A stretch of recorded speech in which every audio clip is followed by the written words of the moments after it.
레위기 2장. 누구든지 여호와께 곡식 제물을 바치는 사람은 고운 가루로 바쳐라. 제물을 바치는 사람은 가루 위에 올리브 기름을 붓고 향을 얹어라. 그런 다음에 그것을 아론의 자손인 제사장에게 가져가거라. 제사장은 기름과 섞인 고운 가루 한 줌과 모든 향을 집어서 그 제물 전체를 여호와께 바쳤다는 표시로 그것을 제단 위에서 태워라. 그것은 화제이며 그 냄새가 여호와를 기쁘시게 한다. 곡식 제물 가운데서 남은 것은 아론과 제사장들의 몫이다. 그것은 여호와께 바치는 화제 중에서 가장 거룩한 제물이다. 화덕에 구운 것으로 곡식 제물을 바칠 때는 고운 가루로 구운 것을 바쳐라. 그것은 올리브 기름을 섞어 누룩을 넣지 않고 구운 빵인 무교병이나 올리브 기름을 바르고 누룩을 넣지 않고 만든 얇은 과자인 무교전병으로 드려야 한다. 네 곡식 제물이 쇠판 위에서 구워 만든 것이면 그것은 올리브 기름을 섞은 고운 가루에 누룩을 넣지 않은 것으로 그것을 여러 조각으로 나누어 거기에 기름을 부어라. 이것이 곡식으로 드리는 소제이다. 네 곡식 제물이 냄비에 요리한 것이면 그것은 고운 가루와 올리브 기름으로 만든 것으로 하여라. 이렇게 만든 곡식 제물을 여호와께 가져와서 제사장에게 주어라. 그러면 제사장은 그것을 제단으로 가져다가 전체를 드렸다는 표시로 그 곡식 제물 가운데서 일부를 따로 떼어낸 다음 그것을 제단 위에서 태워라. 그것은 화제이며 그 냄새가 여호와를 기쁘시게 한다. 곡식 제물 가운데서 남은 것은 아론과 제사장들의 몫이다. 그것은 여호와께 바치는 화제 중에서 가장 거룩한 제물이다. 너희가 여호와께 바치는 모든 곡식 제물에는 누룩을 넣지 마라. 너희는 여호와께 화제를 드릴 때 누룩이나 꿀을 태워 드리지 마라. 너희가 처음 추수한 것을 여호와께 제물로 바칠 때는 누룩이나 꿀을 바쳐도 된다. 하지만 여호와를 기쁘시게 하는 냄새를 내기 위해서 누룩과 꿀을 제단 위에 올려서는 안 된다. 너는 모든 곡식 제물에 소금을 넣어라. 소금은 네가 하나님과 맺은 언약을 나타내는 것이다. 네가 바치는 모든 제물에는 소금을 넣어라. 네가 처음 추수한 것을 여호와께 곡식 제물로 바칠 때는 햇곡식을 볶아서 찌은 것으로 바쳐라. 그 곡식에 올리브 기름을 바르고 향을 얹어라. 이것이 곡식 제물이다. 제사장은 제물을 전부 바치는 표시로 찌은 곡식과 기름의 일부를 따로 떼어 태워 바쳐라. 그리고 거기에 향을 모두 얹어라. 이것이 여호와께 바치는 불로 태워 바치는 화제이다. 레위기 3장. 여호와께 화목 제물을 바칠 때 소를 바치려거든 수컷이든 암컷이든 흠없는 것으로 바쳐라. 제물을 바치는 사람은 짐승의 머리에 손을 얹고 그 짐승을 회막 곧 성막 입구에서 잡아라. 그러면 아론의 자손인 제사장은 그 피를 제단 둘레에 뿌려라. 제물을 바치는 사람은 화목 제물 가운데서 내장을 덮고 있는 기름과 내장 주변에 있는 모든 기름을 여호와께 불로 태워드리는 화제로 삼아라.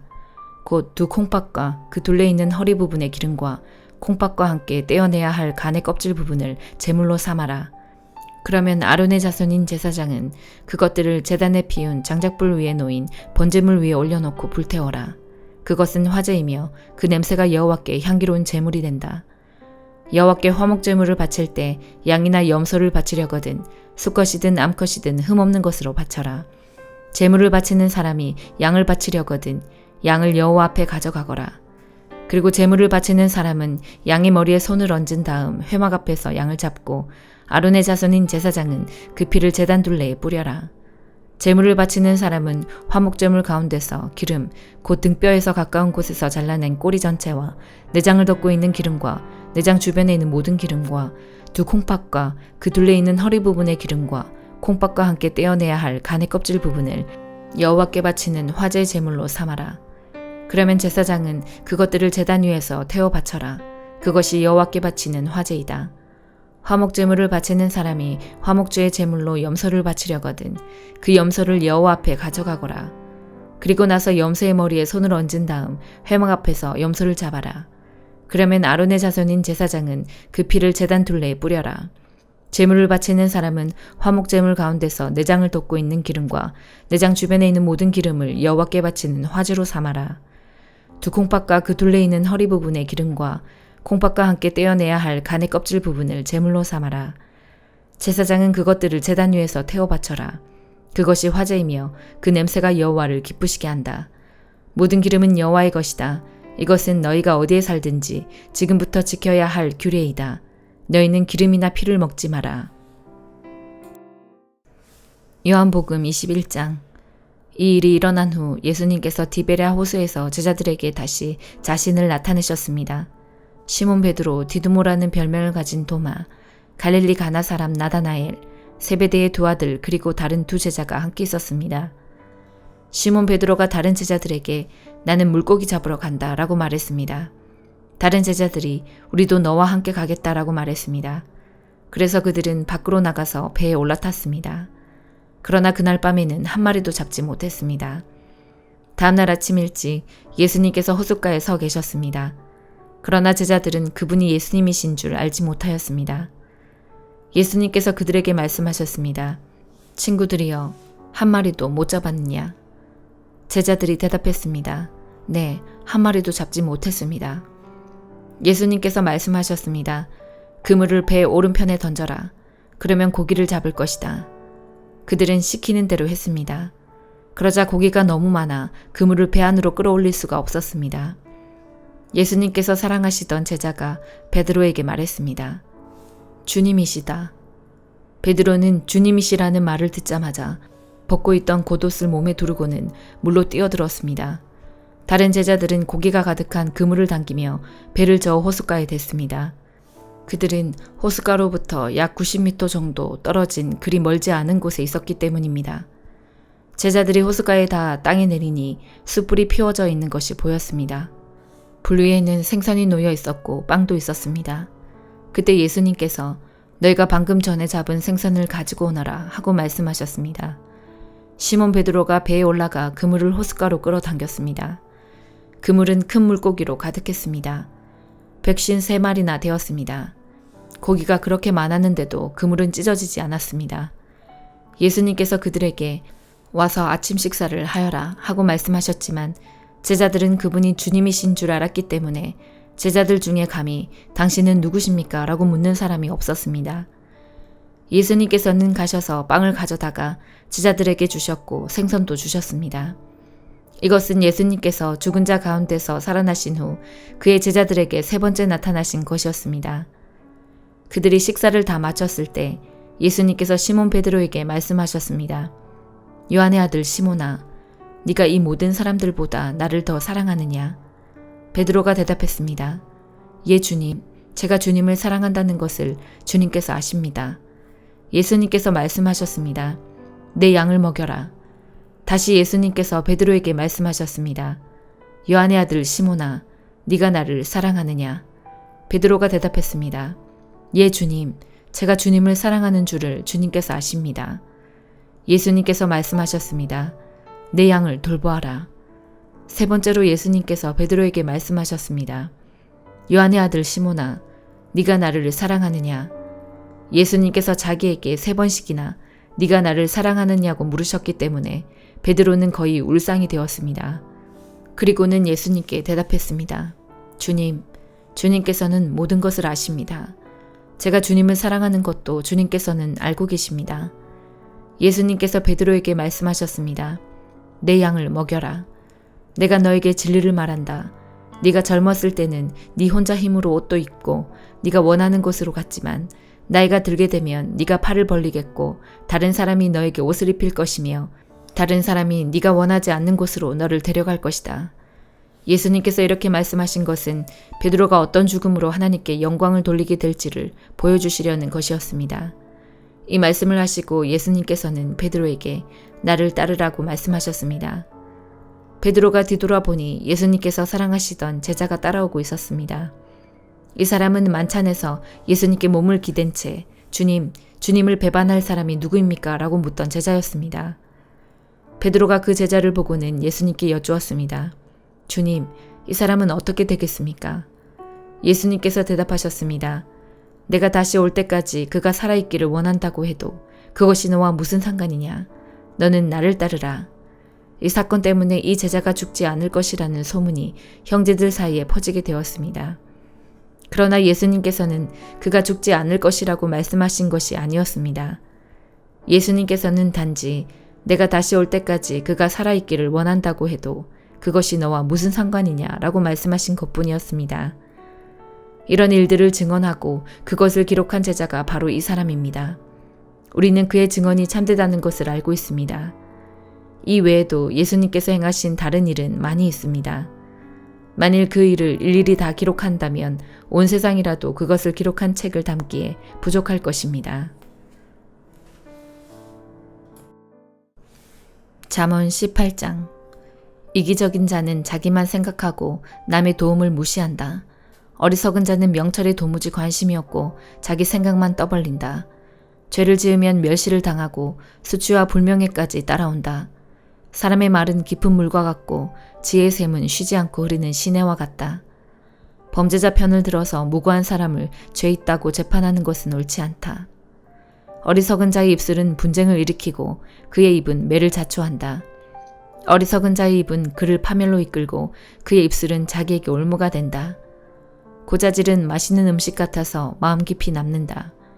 자기 일을 게을리하는 자는 멸망하는 자의 형제이다.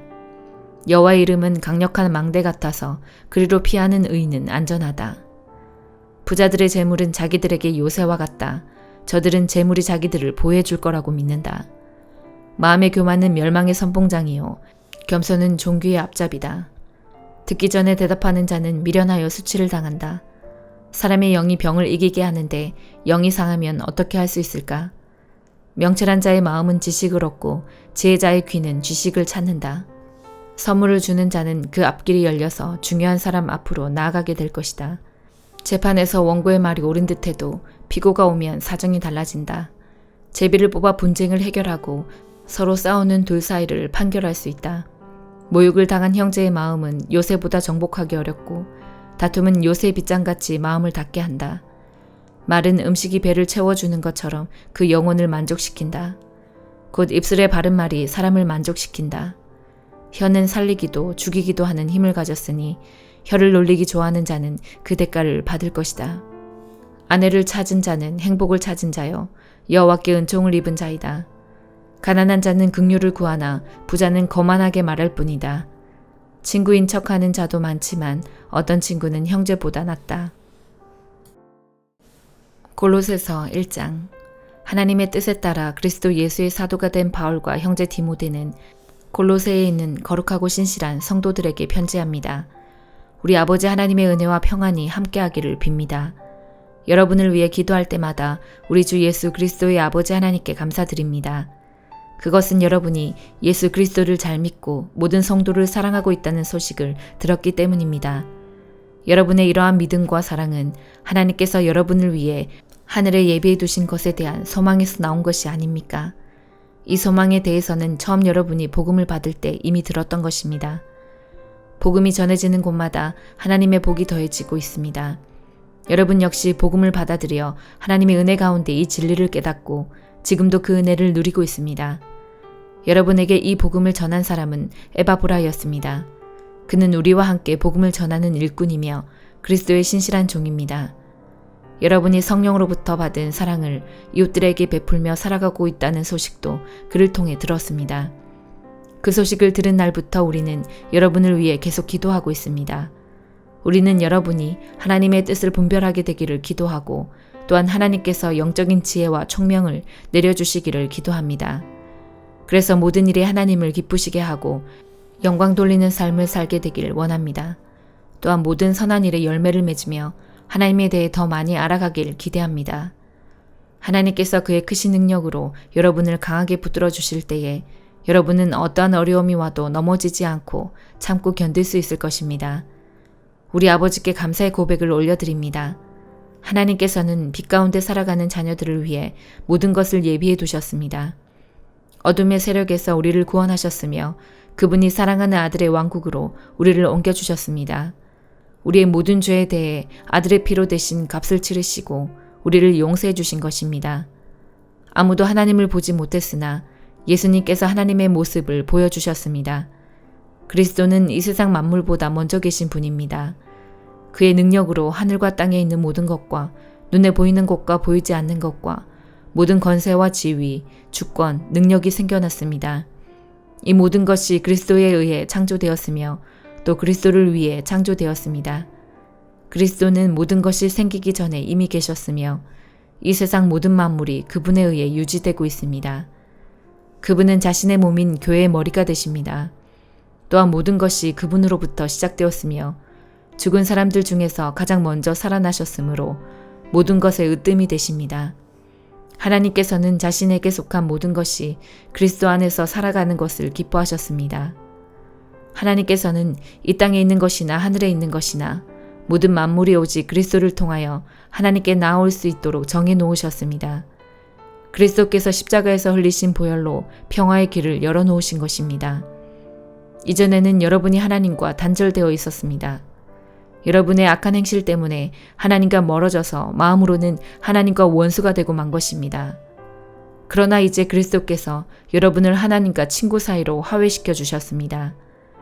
여러분을 하나님께로 인도하기 위해 그분은 친히 사람의 몸을 입고 이 땅에 오셔서 십자가에 달려 돌아가셨습니다.